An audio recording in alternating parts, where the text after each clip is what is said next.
So first I'd like to say that we have met such an extraordinary spiritual guide, root guru, our root guru, in that he has the karma to represent all of Buddha's teachings for the people of the modern world. And because we don't have much familiarity with previous presentations, sometimes we can forget to appreciate the extraordinary presentation that we're meeting. So this sadhana, for example, this scientific method by which we can each become enlightened Mother Arya in one short life, is beautifully presented for the people of the modern world. So it has a connection, this practice. It's like our daily practice if we don't have a tantric practice already. It has a connection with the empowerment we received yesterday. So during the empowerment, we engaged in a series of beautiful meditations, step by step. Those same meditations that we engaged in are reproduced in the context of this yoga, this special method, so that we already have the blessings, the lineage blessings, as was explained yesterday, to engage in these meditations. You have special blessings coming through that empowerment in unbroken lineage from its source, Holy Being Tara herself. So because of the special presentation of the empowerment, which has been simplified, if you're getting the feeling, and I hope you are, that as you attend more empowerments, that you're beginning to understand what happens. You're like, oh, I know what happens next. We take bodhisattva vows. And I know what happens next. Now we're going to dissolve ourselves into emptiness. I love this bit. I know what's going to happen next. I'm going to arise as Arya.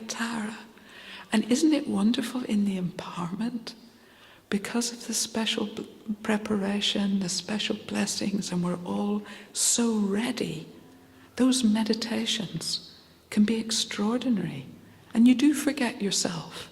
Just for a few minutes, you completely forget the person, the self that you normally see, and suddenly you're made of green wisdom light, holding blue pali flowers, like this. And you're like, oh. And you feel so beautiful, outer and inner. You couldn't be more beautiful. And you think, oh, I've got a body that's a wish-fulfilling jewel. I've got a mind that's refuge for all living beings. Imagine if you stayed like that. So Venerable Geshe has said in some empowerments, he has said, for some people, they'll remain self-generated. So imagine, you got stuck. Some very powerful blessing, and you got stuck. Then what would happen? Well, all your problems would cease. Tara doesn't have any problems. And all your relationships would work perfectly because your heart would be filled with loving kindness, respect for others. So how come, whether it's Medicine Buddha, Vajrapani, let's think who else, Maitreya, Avalokiteshvara, that we're beginning, we are beginning. We, the people with rough minds in degenerate times, we're beginning to understand empowerments. We're beginning to understand the sequence of meditations, of sutra and tantra, the common and uncommon paths. And then when we finish the empowerment, a little booklet appears that has in it all those meditations in a few short pages where we can repeat and repeat and repeat and repeat and repeat and become familiar with the common and uncommon paths through our own effort, our effort in repetition, gaining familiarity with these extraordinary meditations.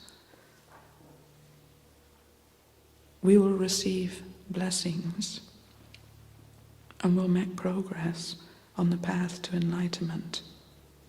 So everything depends upon our effort. Our effort depends upon our wish, and our wish depends upon our faith.